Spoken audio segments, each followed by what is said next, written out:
피보호요? 피보호가 뭐예요? 음? 피보호가 뭘까요? 궁금하시죠? 궁금하시다면 북한댁의 이야기 끝까지 시청해주세요.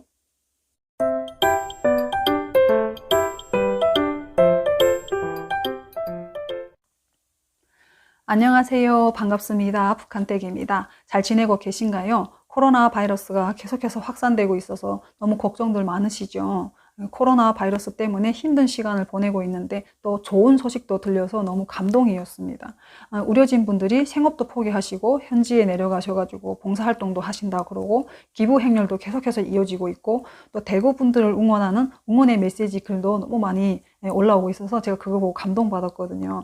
역시 우리 국민은 힘들 때 더 강하게 뭉치는구나 이런 생각을 했었습니다. 저도 비록 작은 영상이긴 하지만 대구 분들을 응원하고요. 그리고 이렇게 코로나 바이러스가 하루빨리 사라져서 저희가 일상으로 돌아갈 수 있도록 바라는 간절한 마음에 기도를 하고 있습니다. 그리고 저희도 이제 군인 가족이잖아요. 군부대에 확산되면 안 되니까 그런 예방 차원에서 저희는 아예 외출을 자제하고 집에서만 생활하고 있는데 군인은 나라를 지키지만 그 군인을 지키는 사람들은 군인 가족이다 이런 문구가 아파트에 붙어 있어서 제가 그거 보고 너무 또 감동받았거든요. 네, 그래서 적극적으로 협조를 하고 있습니다. 근데 아이들이 가장 힘들어해요. 아이들이 나가지도 못하고 집안에만 있어야 되니까 그게 좀 답답하고 힘든가 봐요. 이번 영상 재밌게 시청하셨나요? 그 영상을 보시고 많은 분들이 궁금한 부분을 댓글로 남겨주셨더라고요. 네, 오늘도 제가 하나원 이야기를 계속해서 하려고 합니다. 그 영상에서 제가 그 결정문에 대해서 말씀드렸잖아요. 그 결정문이 과연 뭘까요? 북한댁은 집을 받았을까요? 아시는 분들도 계시더라고요. 그 결정문이 뭐냐면요. 두 가지예요. 보호자와 비보호자. 네, 그게 이렇게 나뉘어지는 거거든요. 보호자는 북한 이탈주민보호법에 해당이 되는 사람이고요. 비보호자는 북한 이탈주민보호법에 해당이 안 되는 사람인 거예요. 똑같은 탈북민인데 왜 해당이 안 되는 사람이 있을까 궁금하시죠? 네. 저처럼 이제 중국에서 중국 여권을 가지고 위장으로 이렇게 들어온 사람들이 바로 신고를 못 하는 경우가 있어요. 저는 저만 그런 줄 알았거든요. 그런데 저희 기수에 3명이나 있더라고요. 근데 그분들도 진짜 공통점이 저랑 똑같이 혼자서 정착을 하다 보니까 네, 정말 악착같이 그렇게 사셨더라고요. 정착을 잘 하셨더라고요. 다행히도. 근데 그분들도 몇 년 후에 이렇게 들어오신 분들인 거예요. 저처럼 네, 오랜 시간이 지난 후에 그 지인이 알려줘가지고 들어오신 분도 계시고, 네, 그리고 고민하다가 들어온 분도 계시고 이렇더라고요. 그런데 이제 그분들도 6개월 안에 신고를 안 했기 때문에 거기에 해당이 안 되는 거고, 예, 저 같은 경우 이제 다 똑같이 그분들도 중국 여권을 갖고 들어오신 분이거든요. 지금은 중국 여권을 만들어 가지고 들어올 수 없지만 그때는 공안을 끼고 중국 국적을 사 가지고 여권을 만들고 이게 가능했었어요. 그래서 그런 사람들이 있는 거예요. 그렇게 들어와서 또 바로 신고를 못 해 가지고 그 비보호자 결정문을 받은 사람들이 저 말고도 그 전에도 계속 있었더라고요. 네. 그러면은 이제 그 비보호자 결정이 나면은 그 보호자들이 받는 그 혜택이 없는 거예요. 보호자들이 기본적으로 5년 안에 뭐 취업이라든가 그리고 이제 뭐 대학교라든가 이런 것도 있고 그리고 또 이제 아파트 배정받고 정착금 지원도 받고 이런 혜택들이 있잖아요. 그게 해당이 안 되는 거예요. 그래서 그냥 주민등록증만 받고 나오는 거죠. 네. 저 같은 경우는 이제 오자마자 집도 있었고 남편이 있었기 때문에 별로 그런 거에 걱정 안 하고 살았는데 그분들은 집이 없어서 많이 힘든 시간을 보냈더라고요. 그런데 지금도 그 비보호자 결정문을 받아가지고 힘들게 사시는 분들이 계세요. 2019년도부터는 3년 안에 신고하면은 비보호자 결정문을 안 받게끔 해주긴 하는데 그 전에 18년도까지 받은 분들은 힘든 시간을 보내고 있어요. 해당이 안 되니까. 근데 그런 분들을 이제 인권센터에 계시는 연구원님들이 도와주고 계시는 거예요. 저도 이제 그렇게 하나원에서 나오고 나서 비보호자라는 것 때문에 거기에 이제 가보고 정말 너무 감동받았어요. 네, 그 연구원님들이 정말 아무런 대가 없이 그렇게 힘든 부분을 하나 센터나 하나 재단에서도 못하는 거를 그분들이 하고 계시는 거예요. 그래서 정말 놀랐어요. 그래서 저도 이제 인권센터에서 비보호자 그런 활동을 하면서 네, 그 비보호자에 대한 거를 알리고 있죠. 오자마자 집이 없어서 쉼터에서 몇 개월씩 지내다가 또 일자리도 못 찾고 그래가지고 우울증도 걸리고 그렇게 힘들게 사시는 분들이 있거든요. 다 사정이 있긴 하더라고요. 그렇게 하고 그리고 또 보호자 결정을 받아도 네, 그 해외 나가서 3개월 동안 살면은 그 해당이 안 돼요. 여기서 결정문을 받았다 하더라도 모든 혜택이 다 취소가 돼버리거든요. 예, 그런 경우도 있더라고요. 그렇게 이제 보호자, 비보호자 결정문을 받고 나면 집 배정이 있는 거예요. 예, 근데 저는 이제 비보호자 결정문을 받았을 거 아니에요. 그래서 저는 해당이 안 됐지만 거기 보호자 결정을 받은 사람들은 다 이제 집 아파트를 배정받는데, 그때 이제 아파트 배정받을 때 추첨을 해요. 무조건 다 이렇게 뭐 어디 가고 싶다 하면 다 주는 게 아니라 그렇게는 할 수 없잖아요. 그래서 하나원에서 추첨을 해요. 그 지역마다 이렇게 해가지고 추첨을 하는데, 대부분 다 서울이나 인천이나 그런 쪽으로 가려고 해서 경기도권에 또 집이 많이 나오기도 하더라고요. 지방에 가는 분도 계시고 제주도에 가는 분도 계시고 다양하죠. 그런데 한 곳 안 오는 곳이 있어요. 최전방에 누구도 안 오는 거예요. 제가 살고 있는 지역에는 누구도 안 오려고 하는 거예요. 근데 제가 생각해봐도 제가 만약에 그런 상태라면은 최전방에 안 올 것 같아요. 최전방에 일단은 일자리도 없어가지고 여기 다 군인들만 사는데 여기 와서 뭘 할 수 있겠어요. 정착하는 사람들이 어떻게 정착을 하겠어요. 그래서 당연히 최전방에는 한 명도 없는 거예요. 그 많은 100몇 명 되는 중에 네, 한 명도 없더라고요. 제가 사는 지역에 어느 사람은. 그래서 이러니까 내가 모르지 또 이러면서 생각을 했거든요. 그렇게 다 이제 네, 아파트 배정받고 너무 좋아가지고 이렇게 하고 있을 때 저는 이제 또 남편이 보고 싶은 거예요. 그들이 좋아하면은 저도 이제 좋아할 시간이 있어야 되는 거 아니에요? 그래서 남편이 보고 싶은데 그때는 하나원에서 가족이 있으면 면회를 할 수 있게 해줬거든요. 그래서 저희 남편한테 전화를 했어요. 자기야, 우리 기수 사람들이 이제 아파트 다 배정받았다? 어디 받아서 갈 건데 나는 집으로 돌아가면 되잖아. 그 전에 자기가 한번 면회 오면 안 될까? 이렇게 얘기를 했어요. 그때 남편이 그래? 그러면 면회 갈까? 얘기하는 거예요. 제가 이제 2개월 동안 집이 없었잖아요. 집이 없는 동안 저희 엄마가 아이들을 봐주고 있었거든요. 저희 엄마가 이제 하나원에서 교육을 먼저 받고, 저보다는 선배님인 거죠. 하나원 선배님으로 교육을 먼저 받고 나왔어요. 그리고 제가 간 거예요. 그러고 나서 이제 그 남편이 엄마랑 같이 산 거잖아요. 저희 남편도 그렇고 저도 그렇고 각자의 생활을 한 거예요. 근데 저는 이제 하나원에 딱 갇혀가지고 거기에서 이제 교육 생활을 한 건데 저희 남편이 2개월 동안 뭐 했는지 궁금한 거예요. 그래서 물어보려고 남편한테 면회 오라고 한 거죠. 그리고 이제 그 하나원에서 면회를 해도 면회 시간이 정해져 있어요. 왜냐하면 그 시간을 정하지 않으면 다른 사람들이 또 기다리는 시간이 있잖아요.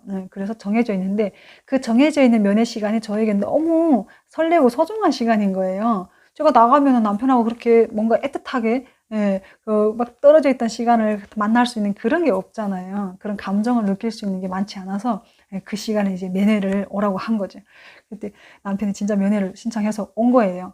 저는 설레지 않을 줄 알았거든요. 설렘이 없을 줄 알았어요. 그런데 설레는 거예요. 남편을 얼마 만에 본 거지? 한 달 반 정도 있다가 본 건데 그 설레는 거예요. 그래서 이렇게 가끔은 좀 떨어져 살아야 되나? 그런 생각도 했어요. 남편이 딱 왔더라고요. 솔직히 남편한테 물어봤어요. 나 없는 동안 뭐 했어? 했더니 내가 뭐 했더라?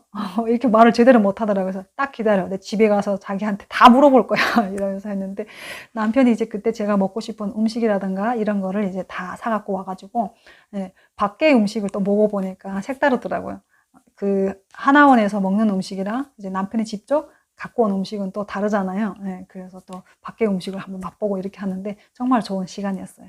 그 이제 남편이 이제 돌아가고 저도 계속해서 이제 나갈 준비를 해야 되는 시간이 가까워오는 거예요. 2달밖에 없으니까. 그런데 제가 거기에 있으면서 그때 이제 저번 영상에도 말씀드렸었는데 다시 만난 북한이라고 했었잖아요. 제가 그렇게 표현한 이유는 이제 우리나라에 정착을 해서 여기 많은 정서라든가 그런 거에 다 익숙해져서 딱 들어가 보니까 거기에서 생활하고 계셨던 탈북민들은 우리나라에 정착했던 사람들이 아니잖아요. 그러다 보니까 저는 이제 거길 바라보는 게 꼭 북한의 모든 생활 문화를 바라보는 것처럼 보이는 거예요. 그분들이 하는 말투라든가 생활 습관이라든가 그리고 행동이라든가 이게 제가 북한에서 살 때 같이 생활했던 그 고향 사람들의 모습이랑 똑같은 거예요. 그렇게 보이는 거예요, 저에게는. 그래서 내가 북한에서 이렇게 살았었구나. 이제 그걸 바라본 거죠. 저는 그렇게 보인 거예요. 근데 이제 그렇게 보였던 것 중에 제일 기억에 남는 게 생활총화 문화의 그 습관이 튀어나오는 거예요. 집도 다 배정받고 그러고 나서 이제 그 가족관계 등록부라는 걸 만드는 시간이 있었어요. 그런데 이제 그 선생님들이 오셔가지고 어떻게 작성해라고 다 하는데 저는 이미 가족관계 등록부가 있는 사람이잖아요. 그래서 그 탈북민들이 다 한 다음에 이제 마지막으로 선생님이 혹시 궁금한 게 있으면 질문하세요. 를 할 때 제가 물어보려고 기다리고 있어요. 그 사람. 그래서 이제 다 끝나고 제가 질문을 하고 손을 들어서 선생님 제가 저 여쭤볼 게 있는데요. 이렇게 해가 손을 들어서 물어봤거든요. 저는 이미 가족관계 등록부가 있는데 그런 거에 대해서는 어떻게 해야 되나요? 물어보고 싶은 거예요. 그래서 손을 들어서 그렇게 물어봤어요. 이렇게 물어보는데 아니 세네 명이 제 뒤에서 막 큰 소리로 얘기하는 거예요. 아니 그런 게 다 있으면서 왜 들어왔대? 어머 진짜 웃긴다. 아니 뭐 할 일이 없어 여기 들어왔대? 막 이러면서 얘기를 하는 거예요. 저 거기에 정말 충격받은 거예요. 뭐지 이게? 그래서 제가 이제 그걸 딱 쳐다보면서 이렇게 하면서 딱 보는데 그 모습이 너무 낯설지가 않은 거예요. 당황스러운데 낯설지가 않은 거예요. 제가 곰곰이 딱 생각해 봤더니 제가 거기 학교 다닐 때 생활청화 했던 그 모습이랑 그 사람들이 아무렇지 않게 제 이야기를 막 거기서 큰 소리로 막 이렇게 공격하는 게 너무 똑같은 거예요. 그때 화를 냈어요. 지금 뭐 하시는 거예요? 제 이야기를 하고 있는데 왜 남의 이야기에 그렇게 무리하게 끼어드세요? 뭘 아신다고 화를 냈거든요. 그랬더니 선생님이 가만 계세요. 이렇게 얘기를 하시더라고요. 그렇게 하시면 안 됩니다라고 이제 그 사람들한테 이야기를 하는 거예요. 저는 그때 정말 너무 놀랐어요. 이게 이제 우리나라에서 살면은 그런 게 불가능하잖아요. 제가 이제 그 사람들 다 할 때까지 기다렸다 선생님이 질문을 하세요라고 해서 질문을 했는데 갑자기 그렇게 저한테 이제 공격하는 식으로 막 대화를 하니까 그 문화가 저는 이제 아 이게 생활청화 할 때 우리가 이렇게 했구나. 나도 그렇게 했었구나. 이게 딱 떠오르는 거예요. 근데 저는 이미 이제 여기에 와서 그런 게 없이 모든 그 정서가 다 이렇게 바뀌어 있었잖아요. 그러니까 그게 너무 충격적인 거예요. 그래서 제가 다시 만난 북한이라고 말씀드렸던 거예요. 그 외에도 저희가 이제 북한에서 살면서 했던 그런 습관들이 하나원에 가면 그대로 보이는 거예요. 같이 생활을 하면서 그대로 보이는 거예요. 물론 이제 나오면 바뀌긴 하겠지만 바뀌지 않는 부분도 분명 많아요. 특히 그 생활청화 방식의 말투는 정말 쉽게 바뀌지가 않더라고요. 저도 이제 그거를 바꾸느라고 되게 어려웠거든요. 그런데 그게 정말 안 좋은 게 뭐냐면 저희가 생활청화를 할 때 상호 비판과 자아 비판 그런 거에만 하다 보니까 그 속에서 이제 좋은 말이 없어요. 상호 비판은 남을 공격하는 말이고 그리고 자아 비판은 나를 비판하는 거잖아요. 그러다 보니까 비판적인 말에 되게 익숙하고 그리고 이제 상대방한테 비판하는 말을 쉽게 하는 거예요. 그렇게 해야 생활청화는 잘 되는 거였으니까. 근데 그 모습을 제가 이제 거기에서 본 거예요. 저희가 이제 뭐 탈북민들하고 같이 어울려도 한두 사람 만날 때는 그런 게 잘 안 나오는데 탈북민들끼리 모여 있을 때는 그게 보여요. 그래서 제가 그때 보고 깜짝 놀란 거예요. 아, 나도 저렇게 살았었겠네. 진짜 저게 얼마나 안 좋은지, 생활청화 문화가 얼마나 안 좋은지 그때 다시 한번 정말 뼈저리게 느낀 거예요. 북한에서 이제 살다가 그렇게 왔잖아요. 여기에서 살아도 그 문화가 안 바뀌면 말투가 똑같아요. 생활청화하는 방식으로 계속 이야기를 하는 거예요. 그런데 저희가 이제 그걸 모르고 사는 걸 수도 있어요. 그래서 저는 조금 그런 거에 대해서 좀 더 생각해 볼 필요가 있지 않을까. 정말 제가 여기 우리나라에서 살면서 가장 크게 느꼈던 거는 딱 한 가지예요. 차이점이라고 얘기한다면 아랫동네와 윗동네의 차이점, 사람들의 차이점이라고 한다면은 긍정적인 것과 부정적인 것 같아요. 저희는 부정적인 거에 더 많이 노출돼 있었고 여기 분들은 끝까지 잘 해내려고 하는 긍정적인 거에 더 강한 것 같아요. 왜 부정적인 말을 그렇게 쉽게 해? 저희 남편이 저한테 그랬거든요. 그랬는데 그런 모습을 제가 이제 하나원에 가서 고향 사람한테서 본 거예요. 남편이 느꼈던 게 이런 거였구나 이렇게 생각을 한 거죠. 그렇게 이제 새로운 관점으로 바라보게 됐고 제가 살아왔던 그 삶을 다시 한번 돌아보게 된 거예요. 그러면서 제가 또 할 수 있는 일이 뭘까라고 생각하게 되었고요. 그렇게 이제 이런저런 일을 겪으면서 동기들하고도 잘 지냈어요. 동기들하고도 더 친해지게 돼가지고 정말 많은 시간을 좀 알뜰하게 보낸 것 같아요.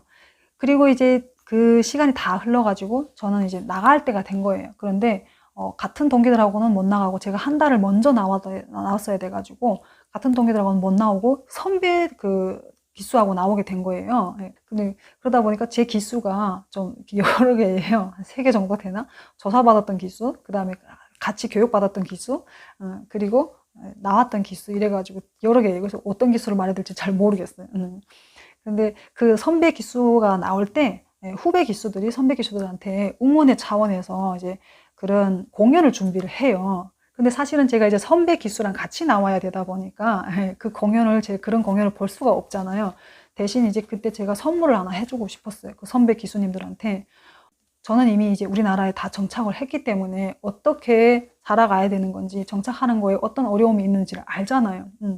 그런데 그 사람들한테 제가 뭔가 딱히 도움이 될 수는 없고, 그래서 정말 응원의 차원에서 제가 이제 그렇게 하고 싶었던 거예요. 그래서 저희 기수 동기들하고 같이 그 공연을 준비한 거예요. 근데 그 공연을 준비하는데도 너무 재밌는 거예요. 정말 재밌었어요. 같이 막 이렇게 노래도 하고 악기 치는 것도 보고 같이 뭔가 준비하는 그런 시간이 하나 돼가지고 고향 사람들하고 그렇게 하나가 돼서 움직여 보기엔 정말 처음이었거든요. 정말 그 시간이 정말 행복한 시간이었어요. 그래서 열심히 준비해가지고 저 나름 이제 몸치인데 춤도 잘 못 추는데 춤 추어가지고 이렇게 연습해서 그래서 이제 선배 기수들한테 그 공연을 준비해서 선물을 한 거예요. 정말 그 선배 기수들을 보면서 걱정 반, 응원 반 그런 마음이었어요. 그리고 이제 그 공연을 선배 기수들한테 보여주고 저희 기수들하고는 또 같이 사진도 찍고 이래서 남겼거든요. 그리고 그 다음날 이제 저희가 공연 끝나고 바로 저는 나가야 되는 상황이 된 거예요. 그런데 그 헤어질 때가 되니까 그렇게 마음이 아프더라고요. 다들 이제 세 기수가 다 같이 모여가지고 이제 그런 성별회 같은 거를 했거든요. 큰 강당에서 하는데 그 성별회를 할 때 하나원에서 그 탈북해서 오는 그 가정이며 또 여기 하나원까지 들어오는 그 가정을 다 보여줘요. 근데 그걸 보고 안 오는 사람이 없는 거예요. 안 오는 사람이 없이 다 오는데 저는 이제 그 가정을 똑같이 하지도 않았는데도 너무 아픈 거예요. 그 아픔을 다 겪어온 사람들을 보니까, 그 고향 사람들을 보니까 더 아픈 거예요. 그리고 또 이제 그런 마음이 드는 거죠. 이렇게 힘들게 왔는데 이제 또 다른 새로운 시작인 거잖아요. 그걸 잘 이겨내서 여기 잘 정착했으면 좋겠다, 이런 마음이 생기는 거죠. 그래서 이제 그때 정말 같이 많이 울었어요. 그리고 또 거기에 나오는 노래, 잘 있으라 다시 만나요, 잘 가시라 다시 만나요, 막 이 노래가 나오니까 더 막 우는 거예요. 그때는 뭐 기수고 뭐 이런 게 없이 그냥 다 같이 끌어안고 막 우는데 선생님들도 우시고 나가시는 선배님 또 있는 후배님들 다 막 울고 막 그러는 거죠. 정말 눈물 바다였어요 그때는. 정말 잘 있으라 잘 가시라 막 이러면서 그렇게 우는데 그때 이제 제가 동기들한테 제 전화번호도 주고, 왜냐면 나와서 갑자기 뭔가 도움이 필요할 때 제 도움이라도 받으라고 동기들한테 전화번호 연락처도 주고 이렇게 했거든요. 그래서 제 동기들하고 지금도 연락하고 지내요. 나중에 이제 영상으로 저랑 같이 생활했던, 제가 제일 이뻐했던 그 동생과 또 저랑 같은 방에서 투닥거렸던 그 나이 또래 비슷한 그 같은 동기들을 영상으로 이제 보여드리려고 합니다. 동기들도 정말 재밌게 살거든요. 열심히 잘 정착하려고 노력하고 있어요. 그래서 그런 이야기도 또 들려드리려고 해요. 이제 또 그렇게 다 성별회를 끝나고 제가 이제 버스 타고 그 선배님들하고 같이 가는데, 그 선배님들은 배정받은 집이 있으니까 그 배정받은 집으로 간 거고, 저는 제가 살던 집으로 가고 그렇게 했죠. 그래서 남편한테 말을 안 했어요. 서프라이즈 이렇게 하려고 말을 안 하고 조용히 갔거든요. 그래서 집에 딱 가가지고 띵동 하고 눌렀죠. 남편이 얼마나 반가워할까, 얼마나 좋아할까 막 이런 생각으로요. 그래서 딱 누르고 집에 들어가서 남편이 문 열어줘가지고 딱 보고 있는데, 자기야 나왔어 이랬거든요. 근데 남편이 어머 벌써 왔어? 이러는 거예요. 그래서 뭐야, 내가 지금 빨리 온 게 지금 반갑지 않은 거야? 그랬더니 아니 그거는 아니고, 수상해요. 네, 그러더라고요. 그래서 제가 이제 갑자기 온 게 너무 놀라웠던 거예요. 그런데 왜 벌써 왔어? 라고 하지.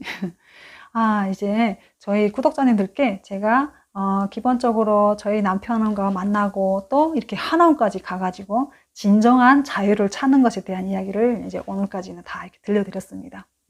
북한댁의 이야기 이제 완전히 끝난 것 같죠? 그런데 아니에요. 네, 계속해서 들려드릴 이야기는 정말 많습니다. 제가 더 들려드리고 싶은 이야기들이 아직 뒤에 계속해서 남아 있거든요. 북한댁의 이야기는 조금 이렇게 특별한 이야기들이 되게 많아요.